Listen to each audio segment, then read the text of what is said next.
देखा था पिछले सत्र में, हमने जब डिस्कस किया 2.39 तक, तो सबसे अंतिम श्लोक जो हमने अध्ययन किया, तो उसमें भगवान बताते हैं कि सांख्य भाव, सांख्य के रूप में जो ज्ञान का वर्णन भगवान ने किया, और साथ साथ में जो निष्काम भाव से अब भगवान बताने जा रहे हैं निष्काम कर्मयोग को, तो भगवान अब इन दोनों के बारे में एक सामंजस्य बैठाते हैं। भगवान 39 श्लोका में बोलते हैं इस बात को।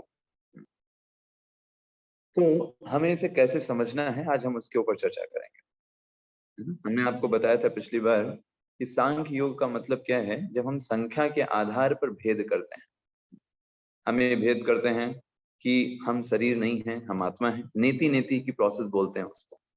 मतलब हम एक एक करके चीजों को हटाते जाते हैं। हम सोचते हैं क्या ये मैं हाथ हूँ, तो कहीं मैं तो हाथ नहीं हूँ। हाथ तो मांस, रक्त, चर्म, इन सब चीजों से मिलकर के बना हुआ है। और फिर हम सोचते हैं क्या मैं ये सर हूँ, सर भी हम नहीं है, क्योंकि सर में भी वही सारी चीजें भरी हुई है ना। क्या ये मैं शरीर हूँ, तो शरीर में भी वही सब है, खून, रक्त, मल, ये सब चीजें मैं नहीं हूँ। तो फिर मैं हूँ क्या? ऐसे करते करते जब व्यक्ति लास्ट में एक कंक्लूजन पे पहुंचता है, तब उसको समझ में आता है कि मैं वास्तव में भगवान का दास हूँ और आत्मा हूँ। तो सांख्य योग के द्वारा व्यक्ति बस इस चीज को समझता है कि वो आत्मा है ना? और बाकी भक्ति योग के माध्यम से वो ये जान जाता है कि वो भगवान का दास है। तो सांख्य योग और निष्काम कर्म योग को हम इसी तरीके से रिलेट कर सकते हैं। जैसे किसी पेड़ को अगर उगाना है, तो पहले आपको थोड़ा सा गड्ढा खोदना होगा, है ना। थोड़ा सा उसमें उपजाऊ भूमि होनी चाहिए। फिर जब आप उसमें जब बीज डालोगे, फिर उसको पानी दोगे, तब वो पेड़ फलीभूत होगा। तो ऐसे ही सांख्य योग का काम क्या है, वो हमको आइडेंटिफाई कराता है कि हम ये शरीर नहीं है ना। और फिर उसके बाद हम जब अपने आप को आत्मा मान करके उस आधार पर कार्य करने लगते हैं, तब वो चीजें भक्ति योग के अंतर्गत आ जाती हैं, निष्काम कर्म योग के अंतर्गत आ जाती हैं। तो अगर इसमें आपको डिफरेंस कोई पूछे कि भाई ये जो टर्मिनोलॉजी है ना, आप बोलते हैं भक्ति योग, कभी कर्म योग, कभी आप कहते हैं निष्काम कर्म योग, कभी सांख्य योग बोलते हैं, तो फिर इसको कैसे समझ सकते हैं? तो बिल्कुल आसान तरीका आपको बता दें इन तीनों में विभेद करने का। सांख्य योग जो लोग फॉलो करते हैं, वो लोग कहते हैं मैं ये नहीं हूँ, मैं वो नहीं हूँ, ये संसार माया से भरा हुआ है, मुझे माया से दूर रहना है ना। वो लोग अपने आप को इस संसार से अलग करना चाहते हैं, उसको बोलते हैं मुक्ति।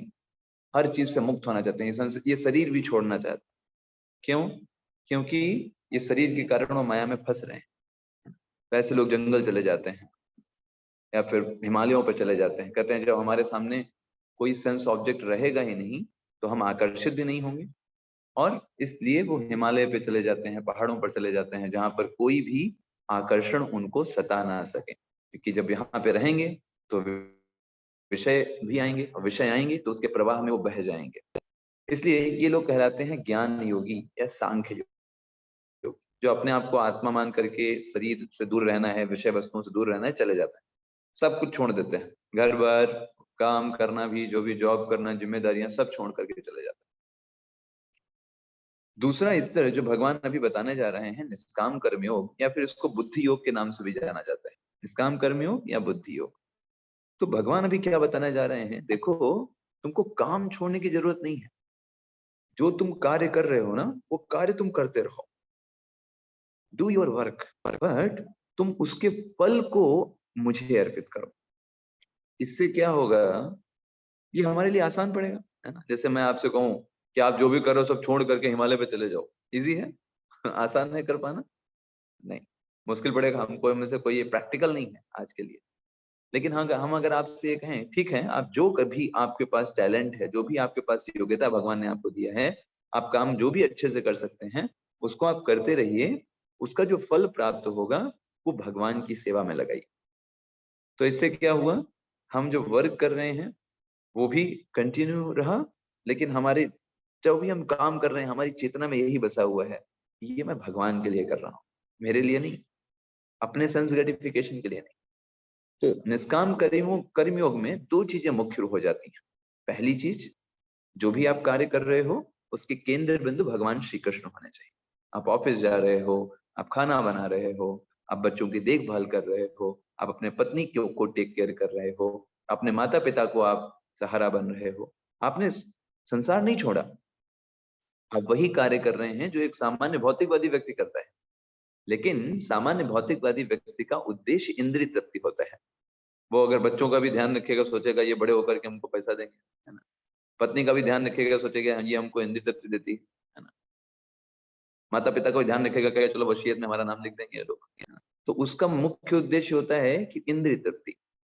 लेकिन एक निष्काम कर्मयोगी सारे कार्य करेगा जो भौतिक व्यक्ति करता है, वो वैसा ही दिखाई देगा सामान्य व्यक्ति की तरह, लेकिन उसका उद्देश्य होगा भगवान की प्रसन्नता और स्वयं की इंद्रिय तृप्ति नहीं।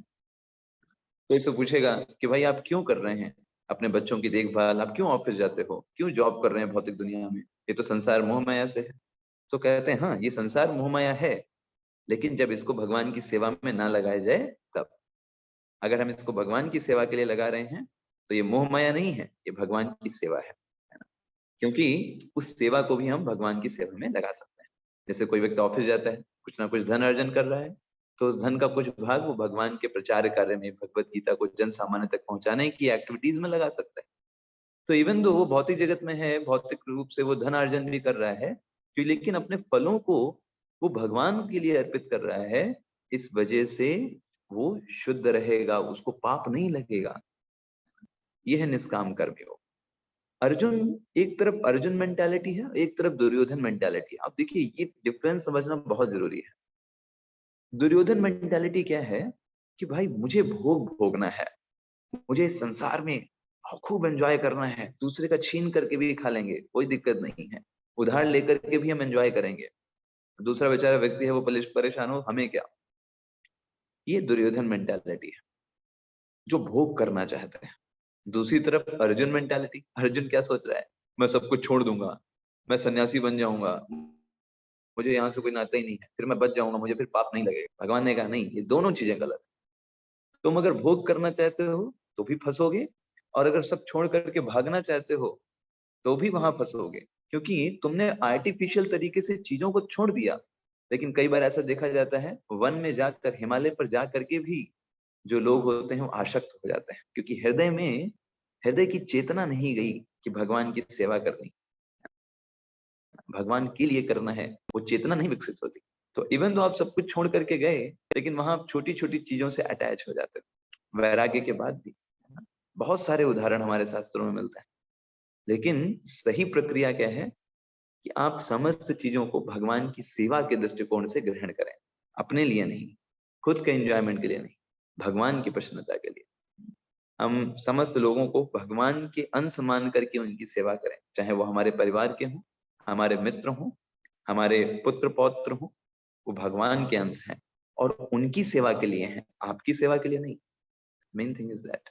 इस संसार में प्रत्येक व्यक्ति जो आता है, आप देखेंगे छोटे पर से बच्चा आता है मुट्ठी बंद करके, है ना। वो ऐसा लगता है वो सब कुछ कंट्रोल करना चाहता है, मैं जैसा चाहूंगा वैसे होना चाहिए, है ना। आप देखिए, यही मेंटालिटी सबके हृदय में बरकरार रहती है कि मैं जैसे बताऊंगा परिवार में वैसा होना चाहिए। नहीं, परिवार में वैसा होना चाहिए जैसा भगवान शास्त्रों में कहता है। This is the right thing, this attitude we should follow. तो निष्काम कर्मियों का मतलब है कि हम काम अपने मुताबिक कर सकते हैं, हमारी प्रोपेंसिटी के आधार पर, लेकिन उसके फलों को भगवान को अर्पित करेंगे। ये निष्काम कर्म योग है।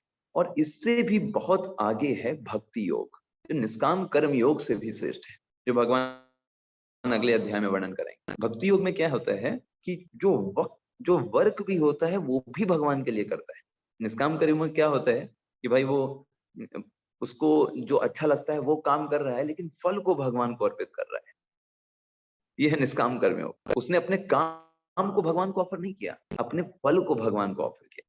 लेकिन भक्ति योग में वो काम को भी भगवान को ऑफर कर देता है कि मैं वही कार्य करूंगा जिससे भगवान को प्रसन्नता हो, वही मेरा कार्य है, वही मेरा फल है। ये कहलाता है भक्ति योग। भक्ति योग मतलब इतना प्रेम होता है भगवान के प्रति कि वो भगवान के अलावा और कुछ कर नहीं सकता और किसी इच्छा से कार्य कर नहीं सकता।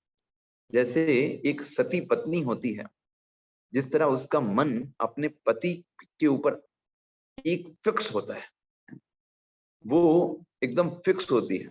कोई भी व्यक्ति, कोई भी और उसको आकर्षित नहीं कर सकता। ठीक उसी प्रकार एक भक्ति योगी की चेतना भगवान कृष्ण में फिक्स होती है। कोई भी चीज, कोई भी आकर्षण उसको उस मार्ग से हटा नहीं सकता। That is bhakti yoga, that is highest. Do all work as an offering to Krishna, कि भगवान मैं ये सब कुछ आपकी प्रसन्नता के लिए कर रहा हूँ। एवरीथिंग सर्वधर्मान् परित्यज्य मामेकम शरणं व्रज, अहम त्वां सर्व पापेभ्यो मोक्षयिष्यामि मा शुचः। तो ये दोनों ही बात महान है, चाहे हम निष्काम कर्मियों की बात करें या भक्ति योग की बात करें।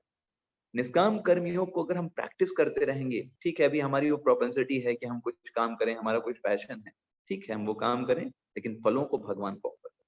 ऐसे करते करते करते करते हमारी चेतना भगवान में फिक्स हो जाएगी, और फिर उसके बाद हम भक्ति योग को अच्छे से कर सकते हैं, या कोई डायरेक्ट भी भक्ति योग को प्रारंभ कर सकता है ना।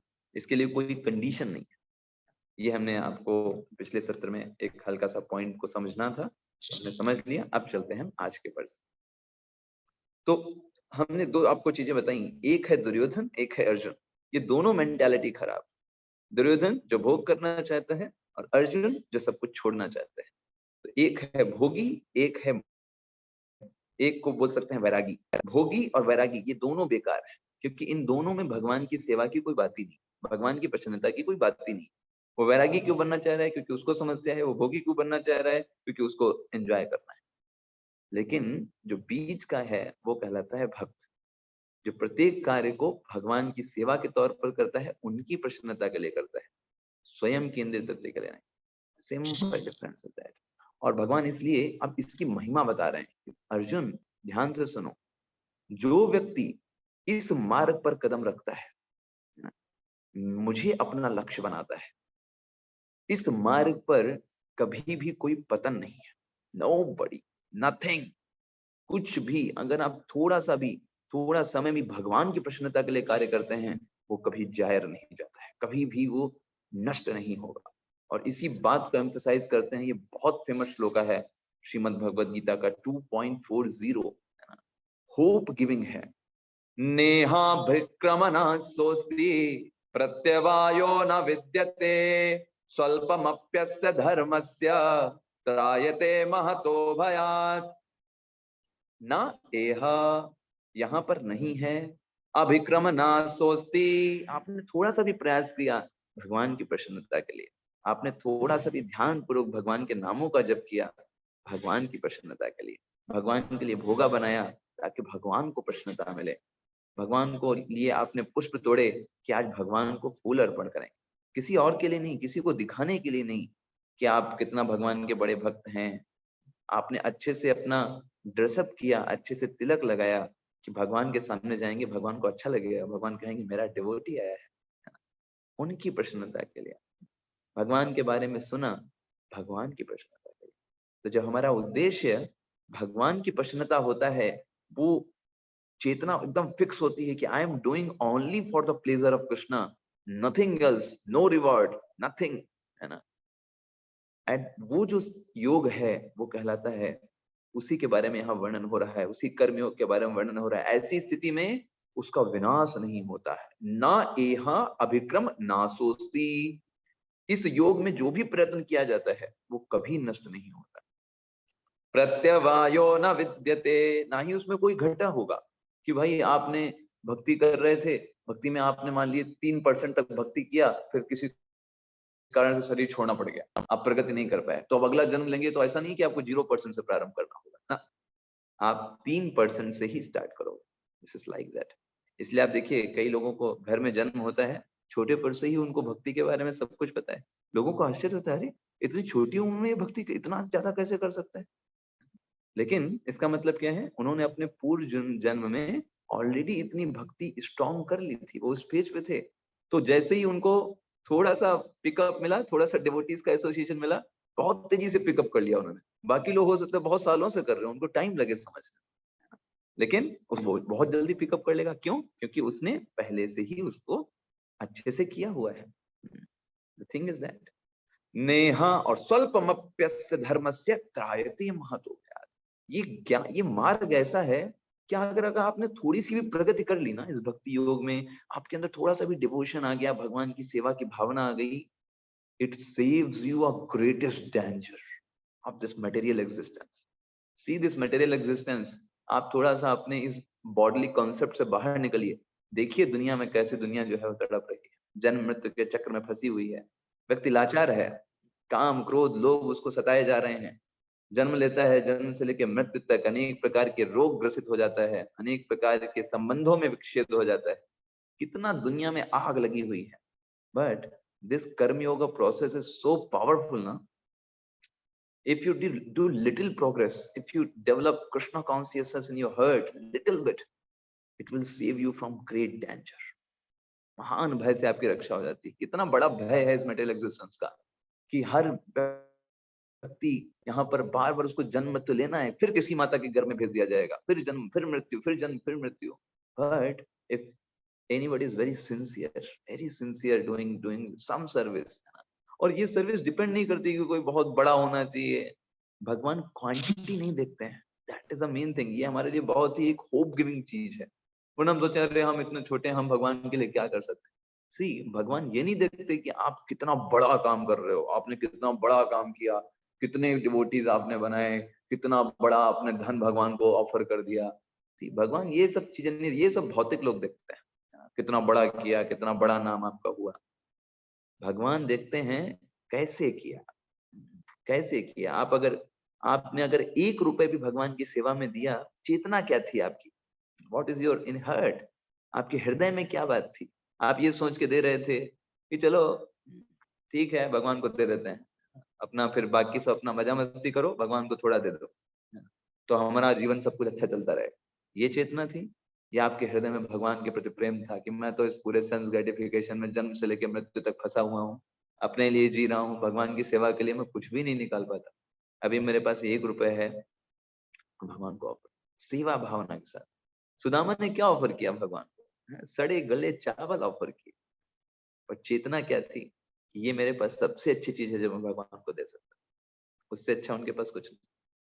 भगवान ने उसको स्वीकार किया। तो अब देखिए इस संसार में कितने डेंजर्स हैं, इसको रियलिटी में देखना चाहिए हमको। भगवान 13वें अध्याय के 8वें श्लोक में बोलते हैं, जन्म दुख जरा मृत्युर दुख दोषानुदर्शनम। Everybody should see how people are suffering in this material world, है ना। कैसे लोग जन्म ले रहे हैं, मृत्यु हो रही, बुढ़ापा आ रहा है, परेशान है, तंग है, but they don't know what is the process to relieving. कैसे इन सब चीजों से मुक्त हो सकते हैं। हमारे शास्त्रों में हमारे आचार्यों ने, शील प्रभुपाद जी ने इतना इतना अच्छे तरीके से हमको प्रोसेस बताई। शास्त्रों में अजामिल की कहानी आती है। अजामिल कितना अच्छा व्यक्ति था, एक सुसंस्कृत ब्राह्मण परिवार से, जो समस्त नियमों को पालन करता था। Very nice person, following all the things, all the rituals, सारे नियम फॉलो करते थे। 3 टाइम संध्या करना, है ना, अनेक प्रकार के कार्यों में अपने माता पिता की बात मानना, है ना, अपनी पत्नी का ध्यान रखना, बहुत सुसंस्कृत ब्राह्मण परिवार से था। लेकिन एक बार वो अपने पिता के कहने पर लकड़ियां लेने जंगल में जाता है, और वहां पर वो देखता है एक दृश्य। वो देखता है एक वैश्या जो होती है, वो एक किसी पर पुरुष के साथ आलिंगन कर रही होती है ना। और ऐसे दृश्य को देख करके वो दृश्य उसके माइंड में ऐसा सेट हो जाता है, वो बहुत प्रयास करता है, अनेक वेदों के मंत्रों को याद करने का प्रयास करता है कि नहीं ये गलत है, मुझे नहीं सोचना है।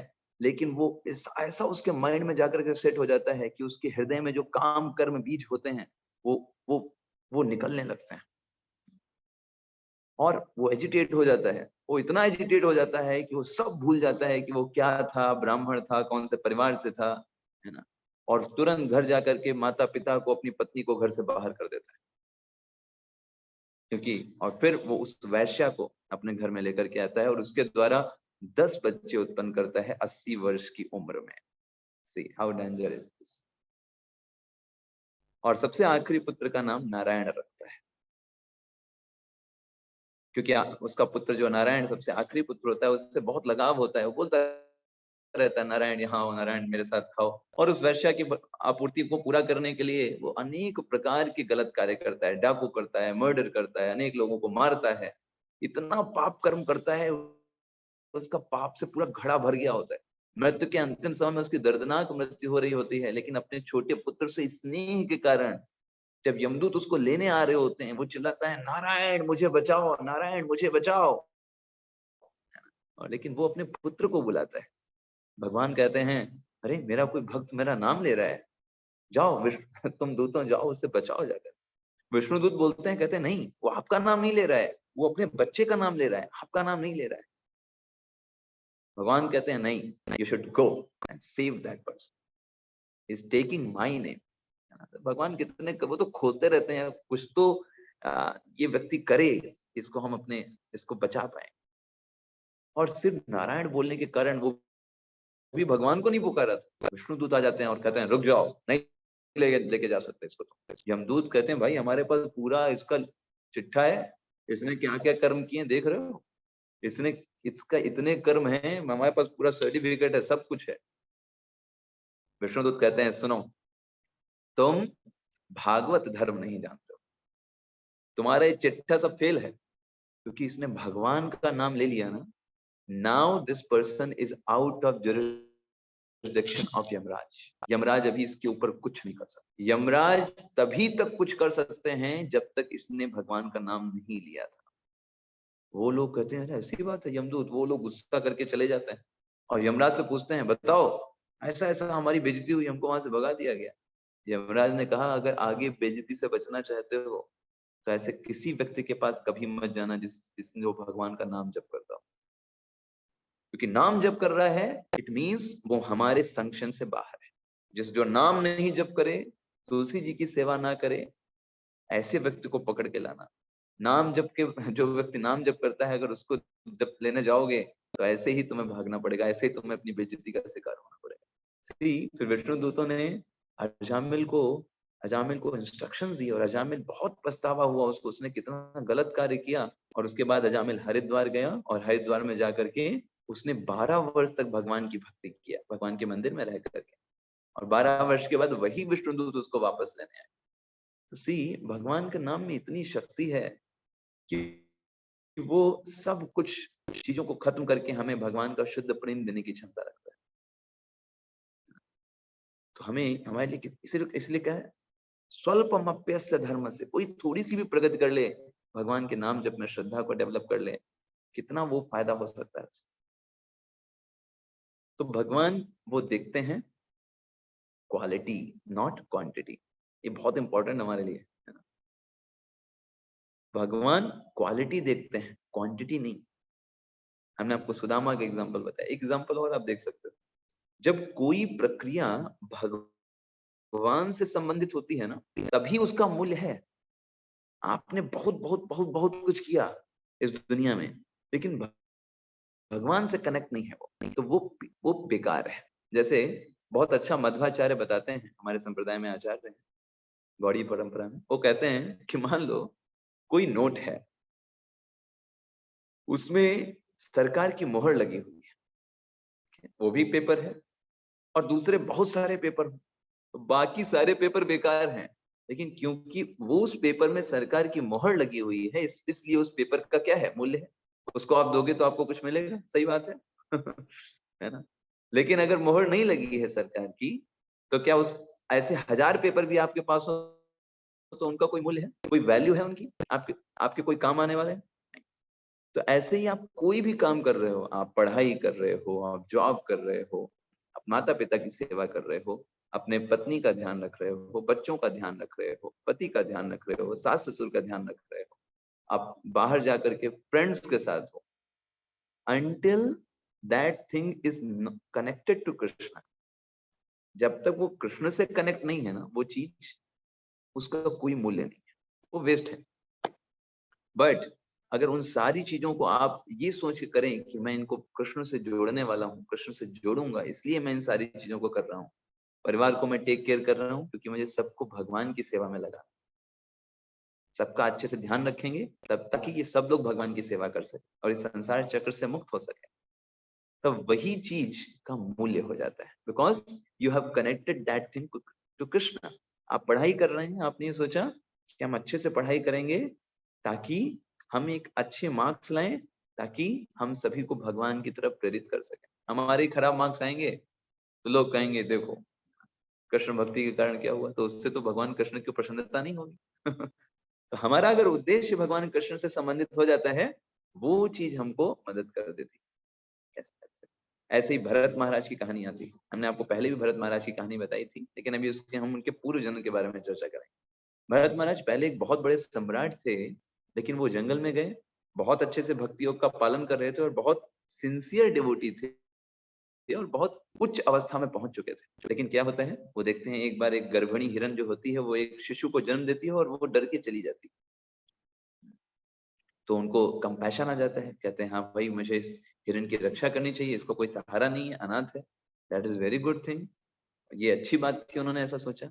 लेकिन उनको क्या करना चाहिए था, उसको टेक केयर करके, उसको ध्यान करके जब वो बड़ा हो जाता तो बाकी हिरणों के साथ छोड़ देना चाहिए था। लेकिन हुआ क्या, जब उन्होंने उसका बहुत ध्यान रखा, बहुत, तो उनको उससे आसक्ति हो गई। देखिए पूरा सम्राट राज्य का छोड़ के आए, पूरे विश्व पर शासन कर रहे थे, वो पूरा सम्राट छोड़ करके आए, लेकिन किससे आसक्ति हो गई, एक छोटे से हिरण से आसक्ति हो गया, है ना। उस कारण से अंत काल में उनकी जो मृत्यु हुई, तो हिरण को खोज रहे थे, हिरण मिल नहीं रहा था, तो उस कारण से उनको इतनी ग्लानि हुई, इतना आसक्ति थी कि उन्होंने प्राण त्याग दिए हिरण की सोच में। तो भगवान भगवत गीता में कहते हैं 8वें अध्याय में, अंत काले च मामेव स्मरन् मुक्त्वा कलेवरम्। अगर कोई व्यक्ति अंत काल में मेरा ध्यान करता है तो मेरे पास आता है, लेकिन वो जिस चीज का ध्यान रखेगा, जिससे आसक्ति को डेवलप कर लिया है, वैसा शरीर वो प्राप्त करता है। इसलिए भरत महाराज को एक हिरण का शरीर प्राप्त होता है। भक्ति योग किया था, भक्ति योग में उच्च अवस्था में थे, लेकिन एक छोटी सी गलती उनको, उस कारण से भगवान, उस कारण से उनको एक जन्म हिरण का प्राप्त हुआ। लेकिन क्योंकि भक्ति योग कर चुके थे, इसलिए उनकी भक्ति में कोई कमी नहीं आई कि हिरण बन गए सारा भक्ति खत्म हो गया ना। भक्ति कभी खत्म नहीं हो सकती, प्रत्यवायो ना विद्यते। हिरण के शरीर में भी उनको ये याद था मैंने क्या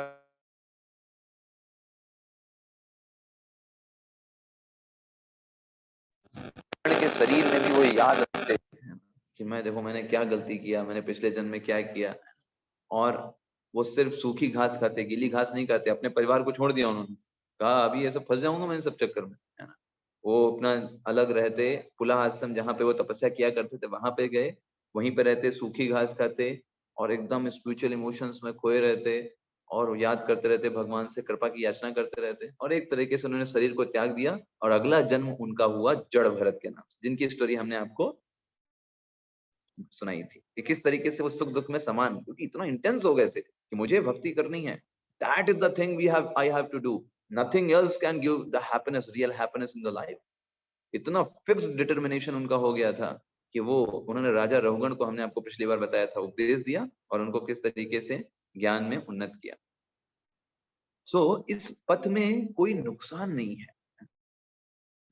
बस हमें दो चीजें याद रखनी है। प्रत्येक चीज भगवान की प्रसन्नता के लिए होनी चाहिए, आपका सेंस ग्रेटिफिकेशन नहीं होना चाहिए, भगवान का सेंस ग्रेटिफिकेशन होना चाहिए कि मैं जो भी ये कार्य कर रहा हूँ, इससे ग्लोरी भगवान की हो, भगवान को लोग जाने, मुझे नहीं। वो उद्देश्य नहीं होना चाहिए। You are in background and lord is in front. ये चीज हमको याद रखना, हमेशा भगवान को आगे रखना है। I am just a serving, I am just servant, doing service. हर एक चीज, हर एक गतिविधि भगवान की सेवा है। कोई हो सकता है सेवा व्यासासन पे बैठ के कर रहा हो, बड़े बड़े लेक्चर दे करके, कोई हो सकता है सेवा मंदिर में झाड़ू लगा के कर रहा हो, बोथ आर सेम। ये नहीं सोचना चाहिए अरे झाड़ू लगा रहे छोटी सेवा है, व्यासासन पे जो लेक्चर दे रहा है वो बड़ी सेवा है ना। सेम, कृष्ण के लिए दोनों लोग सेम है। बिकॉज अगर दोनों लोगों के अंदर चेतना है, सेवा भावना है। अगर मान लीजिए जो व्यक्ति लेक्चर दे रहा है, आप सोच रहे हैं हम तो बहुत बड़े एलिवेटेड डिवोटी हैं, हम तो बड़े उन्नत भक्त हैं, और ये सब लोग तो अभी नए हैं, है ना। तो that Krishna does not like, it means you have pride, आपके अंदर अहंकार है। और दूसरी तरफ जो व्यक्ति झाड़ू लगा रहा है, अगर मन में सोच रहा है कि देखो मैं कितना कितना मैं भाग्यवान हूँ, भगवान के आंगन में मुझे झाड़ू लगाने का मौका मिल रहा है, कहाँ कहाँ मैं नहीं रगड़ा, कहाँ कहाँ मैंने क्या क्या नहीं किया। अभी मेरे भाग्य जग गए कि भगवान उससे प्रसन्न हो गए। तो भगवान हमारी चेतना देखते हैं और भौतिक जगत के लोग बाहरी चीजें देखते हैं। Think that. सो अभी भगवान अभी अभी 41वें श्लोक में ये बताया जा रहा है कि जो लोग इस तरीके की चेतना डेवलप कर लेते हैं कि मुझे भगवान की सेवा करनी है, यही मेरे जीवन का लक्ष्य है, बाकी सब चीजें जो हैं जो भगवान से कनेक्टेड नहीं है वो मुझे भटकाने वाली हैं, ऐसे व्यक्ति की जो बुद्धि होती है वो स्ट्रांग बन जाती है। व्यवसायात्मिक बुद्धिर एकेहा कुरु नंदना बहु शाखा हिनंतश्च बुद्धयो अव्यवसायिनाम। जिस व्यक्ति ने डिटरमाइंड कर लिया है कि this is the path which I have to follow, this is the way, है ना, जो मुझे वास्तव में हैप्पीनेस प्रदान कर सकता है भगवान की सेवा करके, है ना, तो ऐसी व्यक्ति की बुद्धि कैसी हो जाती है, व्यवसायात्मिक बुद्धि। जैसे एक व्यवसायी हमेशा पैसे के बारे में सोचता है, ये व्यक्ति हमेशा भगवान के बारे में सोचता है, उनकी सेवा के बारे में सोचता है। जहां भगवान की सेवा होगी वही उसके लिए सब कुछ है। उसको बढ़िया कोई रसगुल्ला बना करके लाए, कहे अरे एकदम बढ़िया रसगुल्ला है, वो पूछेगा क्या भगवान को ऑफर किया है? भगवान को अगर ऑफर किया है तभी खाएंगे, वरना तुम्हारा रसगुल्ले और उस मल में कोई अंतर नहीं, no difference. What is the same thing is that, same transformation. But if it is offered to the lord, मेरे अगर भगवान ने चखा है तभी मैं इसको खा सकता हूँ। That is the connectivity. हमेशा कृष्ण को कनेक्ट करना हर एक चीज में, दैट इज कर्म योगी। और ऐसे व्यक्ति की बुद्धि फोकस हो जाती है, उसको कोई भटका नहीं सकता। लेकिन जिन लोगों ने अपनी बुद्धि को बहुत शाखाओं में डिस्ट्रीब्यूट कर रखा है, उनको ये पाना है, भौतिक जगत में एंजॉय करना है, वहां जाना है, यहाँ जाना है, बहुशाखा हिनंतश्च बुद्धयो व्यवसायिनाम। ऐसे लोग जिनकी बुद्धि भगवान की इस कर्म योग में फिक्स नहीं है, ऐसे लोगों की बुद्धि हजार जगह बटी रहती है, अनंताश्च, कोई अंत नहीं है, कभी सुखी नहीं हो सकते। फ्रस्ट्रेटेड, ये ट्राई कर लो, वो ट्राई कर लो, ऐसे कर लो, ये पोज वो पोज, हमेशा वो लोग, कभी भी उनकी बुद्धि फिक्स नहीं हो पाएगी। फिक्स बुद्धि, माइंड एकदम फिक्स है, यही है जीवन का लक्ष्य। एकदम ये जो निर्धारित हो जाता है ना व्यक्ति, इतना, इसको बोलते हैं फेथ, इतना फेथ स्ट्रांग है प्रहलाद महाराज, फुल फेथ इन कृष्णा। जिसको जहां से फेंकना हो फेंक दो, जहां कुचलवाना हो कुचलवा दो। I am knowing this, that I am doing the right thing. I am doing chanting of Hare Krishna, chanting of Om Namo Bhagavate Vasudevaya. Nothing can happen. This faith should be in that.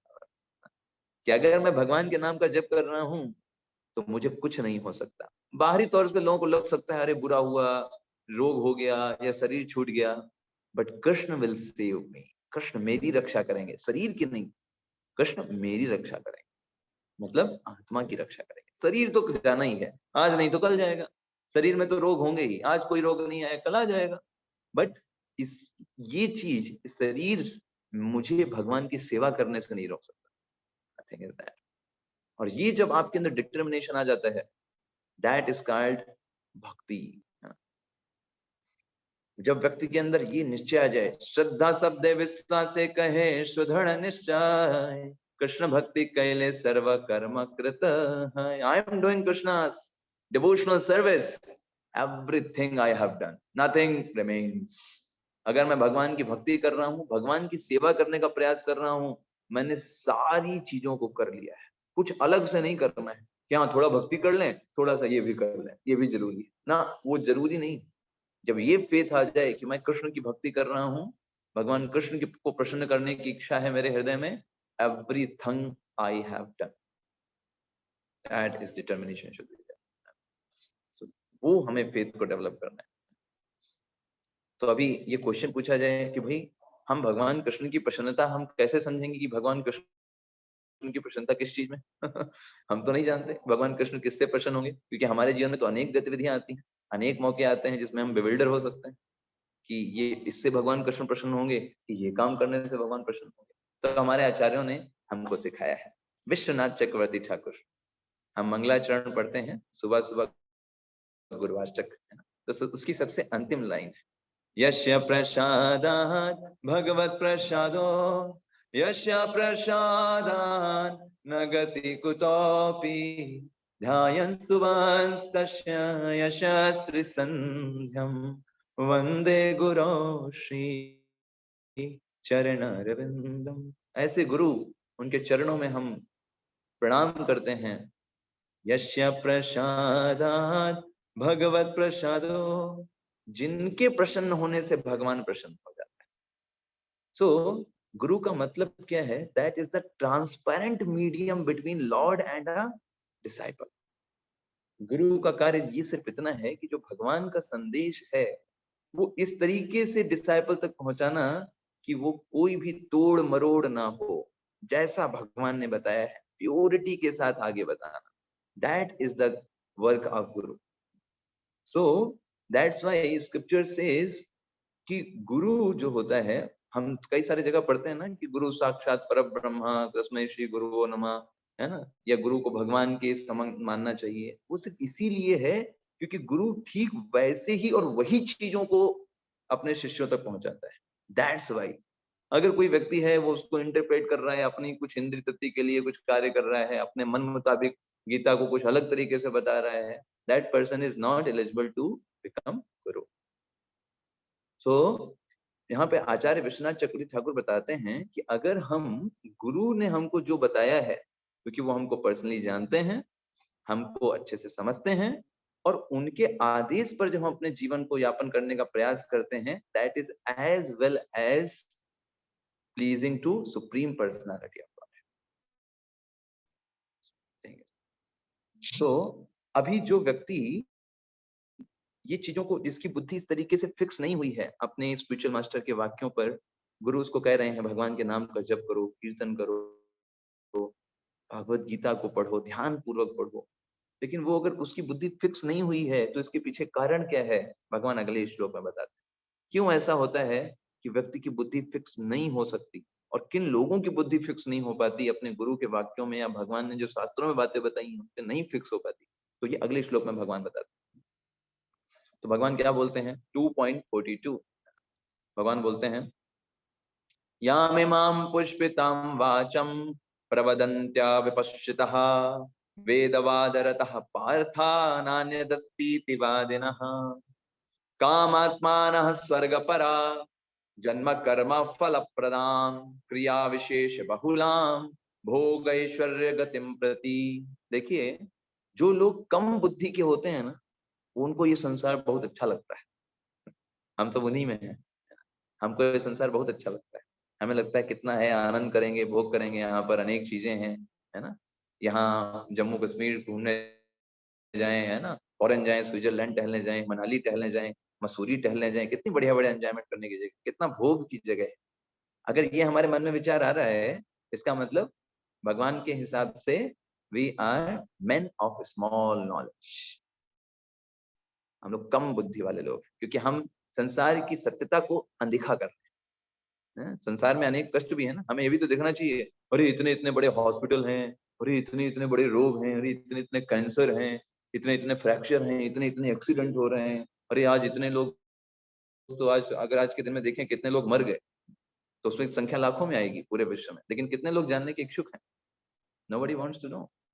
सबको ये जानने का इच्छुक है मसूरी है, ऊटी है, मनाली है ना, ये सब जानने के बहुत इच्छुक हैं, है ना। उसके ऊपर वो 10-10 मिनट, 10-10 घंटे तक बातें भी कर सकते हैं कि वो गए, उनको कितना अच्छा लगा, because they are men of small knowledge, they ignore the reality of life.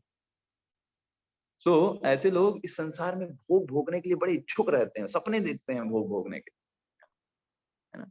और इसके लिए वो देखते हैं, अरे ये वेद तो बढ़िया है हमारे लिए, वेदों में तो बताया गया है ना, कि धन धान्य प्राप्त करना हो तो सूर्य देव की उपासना करो, है ना, अच्छा पति प्राप्त करना हो 16 सोमवार करो, या ये करना हो तो इसके लिए ये करो, ये करना है तो ये करो। तो अपने मटेरियल सेंसेस को ग्रेटिफाई करने के लिए ये लोग वेदों में से अनेक चीजों को एक्सेप्ट करते हैं कि भाई इनके भोगों में कमी ना आए। सारे जितने व्रत, जितनी तपस्याएं शास्त्रों में दी गई हैं, वेदों में दी गई हैं भोग करने के लिए, उस सब को बहुत ही गहनता से फॉलो करते हैं। तो देखिए, ये लोग हैं कम बुद्धिमान लोग। अब पूछोगे प्रभु जी अगर ऐसी बात है तो फिर वेदों में ये दिया ही क्यों गया है, सीधे सीधे भक्ति देना चाहिए जब वो गलत है। देखिए, वेद में ये चीजें इसलिए दी गई हैं नास्तिक लोगों को अट्रैक्ट करने के लिए। जो नास्तिक लोग हैं, जो एकदम दूर हैं वेदों से। अगर उनको बोलेंगे सब कुछ भगवान के लिए करो तो कहेंगे हम करेंगे नहीं, हम तो अपना एंजॉय करेंगे। तो वेदों में इसलिए सेक्शन है, कई सारे सेक्शंस हैं जो उन लोगों को आकर्षित करने के लिए है कि व्यक्ति किसी बहाने वेद के अंदर आ जाए। एक बार जब वेदों के अंदर आ जाएगा, वो कुछ हायर अथॉरिटी मान करके कुछ करेगा, भले अपने लिए करे, फिर धीरे धीरे धीरे उसको समझ में आएगा कि भगवान की सेवा में धीरे धीरे वो एलिवेट करे, है ना। ये उनके लिए, उनको आकर्षित करने के लिए वेद जो है वो इस तरीके के चीजें बताते हैं, ना कि हमें हमारे लिए, है ना। सो बेसिकली आप देखिए ये जितना यामिमाम पुष्पिताम वाचा प्रवदन्ते विपश्चिता, जो वेद में बहुत ज्यादा ये सब सुखी खोजते रहते हैं, वो कहते हैं अरे वेदों में तो लिखा है भाई सूर्य देव की उपासना करो, सुंदर शरीर पाओगे, निरोगी काया, है ना, अच्छी माया, निरोगी काया, है ना? ये मिलेगा हमको, यही तो चाहिए संसार में। सुख संपत्ति घर आवे, कष्ट मिटे तन का, इसलिए ओम जय जगदीश हरे। इसीलिए अगर वो नहीं हुआ तो ओम जय जगदीश हरे नहीं। तो इनका कॉन्सेप्ट होता है कि हमारा फायदा हो तब हम करेंगे। तो कोई पूछे ऐसा वो क्यों क्यों करते हैं, तो भगवान कहते हैं कामत मानहा, काम है उनके हृदय में, इच्छाएं नहीं है, खुद को ही तृप्त करना है, भगवान को कुछ क्या है ना, वो थोड़ा ना भगवान के लिए कुछ करना है। वो तो सब जितना ग्लोरिफिकेशन भगवान का हो रहा है वो सब इसलिए कि उनकी इच्छाएं पूरी हों, इसलिए इसीलिए सारा ग्लोरिफिकेशन है, इसीलिए सारा मंदिर जाना है, इसीलिए सारे व्रत हैं, जितने भी व्रत हो, नंबर ऑफ क्वांटिटी। भगवान की वहां पर प्रसन्नता नहीं है। भगवान क्या कह रहे हैं, कामत माना स्वर्ग परा, उनको क्या चाहिए, स्वर्ग चाहिए। स्वर्ग क्यों जाना चाहते हैं, भोग करने के लिए, सिंपल। अभी भाई मनुष्य शरीर मिला है, उतने भोग नहीं कर सकते, क्षमता नहीं है शरीर के अंदर। स्वर्ग लोक में वहां पे ज्यादा एफिशिएंसी का शरीर मिलता है, वहां अनेक भोग कर सकते हैं। नंदन कानन वन है, अनेक अप्सराएं वहां पर रहेंगी, सोम रस वहां पर रहता है जो कि बहुत मादक होता है। तो यहाँ उतना भोग नहीं कर सकते, वहां पर वो बहुत अधिक मात्रा में भोग कर सकते हैं, इसलिए वो यहाँ थोड़ा कष्ट उठाते हैं। दिखेगा अरे बड़े पुजारी जी हैं, तो बड़ी तपस्या कर रहे हैं, लेकिन पुजारी जी के हृदय में क्या है, हृदय में है कि हमें स्वर्ग मिलेगा, यहाँ हम थोड़ा तपस्या कर लें, बाद में तो भोग करना है। तो राइट, ऐसे ही आप देखेंगे अनेक धर्मों में इस तरीके की कॉन्सेप्ट है ना, कि हम जन्नत पाएंगे जन्नत में जाएंगे, वहां पे आनंद करेंगे। तो लाइक दैट लोगों के हृदय में वो चीज है, जन्म कर्म फल प्रदान। या फिर सोचते हैं थोड़ा ये वाली एक्टिविटी कर लो, ये दान दे डालो, ये कर्म कर लो, क्यों, क्योंकि अगला जन्म अच्छा हो जाएगा, अच्छे फल प्राप्त होंगे, अरे उन्नत बड़ा ज्ञानवान बन जाएंगे बाद। तो भाई ये जो चीजें आप प्राप्त करना चाहते हो, उद्देश्य क्या है आपका, उद्देश्य तो वही है sense gratification, you want sense gratification, है ना। आपको चाहिए आपके इंद्रियों की तृप्ति, बस आपको तो भगवान से प्राप्त कर रहे हो, वेदों से प्राप्त करना चाह रहे हो, सिंपल। आप प्राप्त नहीं कर सकते, इसलिए वेदों से वो सेक्शन उठाते हैं, भाई क्या करने से ये मिलेगा, और वो करने लगते हैं। भगवान कहते हैं ये जो है कम बुद्धिमान लोग जो चीजें उनको, आप सोचिए कोई व्यक्ति मुकेश अंबानी आपको मिले और वो आपको 10 करोड़ रुपए दे सकता है, और आप उनसे कह रहे हैं कि 10 रुपए दे दीजिए टॉफी खाना है। कितने मूर्ख हैं आप। जो शास्त्र आपको भगवत प्रेम दे सकते हैं, आपको इस जन्म कर्म के फल बंधन से निकाल सकते हैं, उन शास्त्रों से आप क्या चाह रहे हो, इस जगत की तुच्छ चीजें जो खत्म होने वाली, स्वर्ग लोग भी कितने दिन के लिए मिलेगा, फिर वहां से लात मार के भगा दिया जाएगा जब आपके कर्म पूरे हो जाएंगे। आप उनसे तुच्छ चीजें मांग रहे हो। इसलिए ऐसे लोग क्यों ये सब चीजें मांगते हैं, भगवान आखिरी में क्या बोल रहे हैं, भोग ऐश्वर्य गतिम प्रति। इन लोगों के अंदर दो चीजें होती हैं, भोग करने की इच्छा और इस संसार में बहुत बड़ा बनने की इच्छा होती है। सब लोग कहें वाह ये व्यक्ति देखो कितना बढ़िया है, वाह क्या बात है ना, काश हम ऐसे होते, सब लोग ऐसा सोचें, ऐसी भावना इनके हृदय में, भोग और ऐश्वर्य, ये दो चीजें एक आध्यात्मिक गति में आगे बढ़ने वाले व्यक्ति को नीचे लेकर के चली जाती है। इसलिए जो व्यक्ति आध्यात्मिक मार्ग में प्रगति करना चाहते हैं, उसको जहर मान करके इन दो चीजों को छोड़ देना चाहिए। फर्स्ट, भोग, भोग का मुख्य है सेंस ग्रेटिफिकेशन, और सेंस ग्रेटिफिकेशन में भी है opposite sex, the first thing that is the greatest bhoga in this material world. And second, ऐश्वर्य। ऐश्वर्य का मतलब है कंचन, बहुत पैसा, साम्राज्य, बड़े बड़े घर, बड़ा बड़ा फैक्ट्री, बड़ा बड़ा सब हमारे पास, है ना, लैपटॉप भी तो एप्पल का, मोबाइल भी तो एप्पल का, है ना, सब कुछ। ये क्या है, ऐश्वर्य है। जितना ऐश्वर्य और भोग आप करना चाहोगे इस संसार में, सामान्य से भी काम चल सकता है ना, लेकिन नहीं, सामान्य नहीं चाहिए, बढ़िया वाला चाहिए। क्यों, दिखाएंगे दूसरों को। ये क्या है, ये भावना ऐश्वर्य भावना है। भोग की भावना, मुझे एंजॉय करना है, दोनों चीजों से। तो भगवान इसलिए अगले श्लोक में बोलते हैं, अर्जुन जब तक ये मेंटालिटी व्यक्ति के अंदर नहीं जाती है इस संसार में भोग और ऐश्वर्य की, वो व्यक्ति भक्ति नहीं कर सकता। उसकी डिटर्मिनेशन ही नहीं आएगी भाई। आपको इस संसार में भोग करना है, कैसे भगवान की प्रसन्नता के बारे में सोचोगे? कैसे सोचोगे भगवान के लिए कुछ करें, भगवान के लिए सुंदर भोगा बनाए, भगवान की सेवा करें? आपको तो अपने शरीर को निखारने से फुर्सत नहीं मिलेगी, आप भगवान के लिए कैसे करो?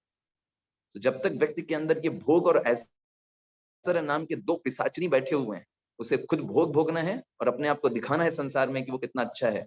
जब तक ये दो पिशाच उसके अंदर बैठे हुए हैं, वो भगवान की भक्ति कर ही नहीं पाएगा। इसलिए भगवान बहुत स्ट्रांग वर्ड बोलते हैं, बहुत स्ट्रांग वर्ड बोलते हैं कि अगर किसी व्यक्ति को वो संकल्प शक्ति चाहिए, मुझे भगवान की सेवा करनी है, भगवान के लिए कुछ करना है, अगर ऐसी संकल्प शक्ति, वो सेवा की भावना अपने हृदय में स्टैब्लिश करनी है, तो उसे इन दो चीजों को छोड़ना पड़ेगा। 2.44 वेरी फेमस श्लोका, भोगैश्वर्य प्रशक्तानां तया अपरहत चेतसाम व्यवसायात्मिकः बुद्धि समाधौ न विधीयते। That person never get the resolute determination. वो व्यक्ति कभी भी समाधि को प्राप्त नहीं कर सकता जिस व्यक्ति के अंदर ये भावना है कि मुझे भोग करना है, इस संसार में ऐश्वर्य प्राप्त है। Never get the resolute determination. उसको समय ही नहीं मिलेगा भाई, वो क्यों करे? उसे अपने भोग से फुर्सत नहीं है, उसका दिमाग खाली नहीं है। वो खुद के लिए सेंस ग्रेटिफिकेशन का प्लान बनाएगा कि भगवान के लिए सेवा की भावना सोचे? उसकी बुद्धि स्टैब्लिश ही नहीं हो सकती भगवान की सेवा। इसलिए ये दो सबसे बड़े ऑब्स्टेकल हैं भगवान की सेवा करने में। भोग का मतलब हमने आपको सिंपल बताया, एकदम स्ट्रेट फॉरवर्ड। भोग का मतलब है अपोजिट सेक्स, लस्ट बेसिकली। बाकी सब तो छोटे छोटे भोग, ये बेसिकली सबसे बड़ा। और दूसरा ऐश्वर्य means you want to show others, है ना, इस संसार में बहुत बड़ी प्रतिभावान रखना, कि मेरा नाम हो, सबसे पहले लिखा जाए, हाँ फला फला प्रभु जी और फला फला माता जी जो है वो सबसे बढ़िया है, बाकी सब लोग उतने अच्छे नहीं है। ये भावना मन में, ऐश्वर्य की भावना, अपने आप को सेंटर में रखने की भावना। जब आप सेंटर में रहोगे तो कृष्ण कहाँ रहेंगे? कृष्ण तो पीछे में रख दिया ना आपने। यस, कृष्ण तो पीछे में चले गए। Thing is that. सो इसलिए ये बहुत हमारे लिए बहुत इंपॉर्टेंट है ना? इसलिए भगवान अर्जुन से क्या बोले? अर्जुन देखो, वेदों में ये तीन गुणों की बातें दी गई, वो नए लोगों को अट्रैक्ट करने के लिए। तुम्हें इन तीनों चीजों से ऊपर उठना है, इन तीन गुणों से ऊपर उठना है। तो वेदों में ज्ञान की भी बातें हैं, कर्म की भी बातें हैं, लेकिन ज्ञान तो सत्वगुण में आता है और कर्म भी रजोगुण में आता है। तुम्हें इन वेदों से ऊपर उठना है और भक्ति सोचना है जो इन वेदों से बहुत ऊपर है, वो दिव्य स्तर पर है। वेदों में तो मेटेरियलिस्टिक बातें भी हैं। इसलिए भगवान बोलते हैं त्रैगुण्य विषया वेदा निस्त्रय गुणो भवार्जुना निर्द्वंदो नित्य सत्वस्थो निर्योगक्षेम आत्मवान। त्रैगुण्य विषया वेदा, ये वेद जो हैं ये तीनों गुणों से मिलकर के बने हुए हैं। वहां उसमें बहुत सारी चीजें मिलेंगी, फला ये कर सकते हो, इससे ये मिलेगा, सन गॉड गणेश जी, दुर्गा जी, काली जी, ये करो ये मिल जाएगा, भौतिक जगत में ये मिल जाएगा। देखिए भगवान यहाँ पे कह रहे हैं, इस बात को समझा रहे हैं कि हमें भक्ति करना है जो इन तीनों गुणों से ऊपर है। इसके लिए ये कुछ प्राप्त करने की इच्छा नहीं, भगवान को देने की इच्छा। हम क्या दें भगवान ये होना चाहिए, है ना? That is the thing. ये सब तो काम को ही तृप्त कर रहे हैं, हमारे अंदर जो काम भरा हुआ है उसी को तृप्त कर रहे हैं। लेकिन भक्ति प्रेम को निखारता है भगवान की सेवा के लिए। The thing is that. और इसलिए भगवान कहते हैं अर्जुन, भक्ति के माध्यम से या निष्काम कर्म के माध्यम से सारी जरूरतें पूरी हो जाती है। तुमको अलग अलग भटकने की जरूरत नहीं है। और ये प्रभुपाद जी इस पे बहुत अच्छे तरीके से लेक्चर दिया है प्रभुपाद जी ने। 2.46 यावानर्थ उदपाने सर्वतः संप्लुतोदके तावन् सर्वेषु वेदेषु ब्राह्मणस्य विजानतः। द ब्राह्मण पर्सन मीन्स जो जानता है कि वास्तव में जीवन का लक्ष्य क्या है। ब्रह्म जानात इति ब्राह्मणा, जो भगवान के बारे में जानते हैं वो ब्राह्मण। वो जानता है इस बात, क्या जानता है? जैसे एक गांव में अलग अलग कुएं होते हैं, ये पानी पीने का कुआं, ये कपड़े धोने का कुआं, है ना, ये मंजन करने का कुआं, यहाँ पर टूथपेस्ट करते हैं। तो अलग अलग जरूरतों के लिए अलग अलग कुएं होते हैं। लेकिन अगर वहीं उसी गांव में एक नदी बह रही हो तो सारे काम उस नदी से पूरे हो जाएंगे। उसमें लोग टूथपेस्ट भी कर सकते हैं, कपड़े भी धो सकते हैं, स्नान भी कर सकते हैं, अलग अलग कुओं की जरूरत नहीं है। तो वेद जो बताते हैं वो कहते हैं इसके लिए सूर्य देव के पास जाओ, इसके लिए काली देवी के पास जाओ, इसके लिए दुर्गा जी के पास जाओ, इसके लिए गणेश जी के पास जाओ, तब आपको वो चीजें मिलेंगी। भगवान कहते हैं जो व्यक्ति हो जानता है अगर मैं भगवान की सेवा करूंगा तो मुझे सब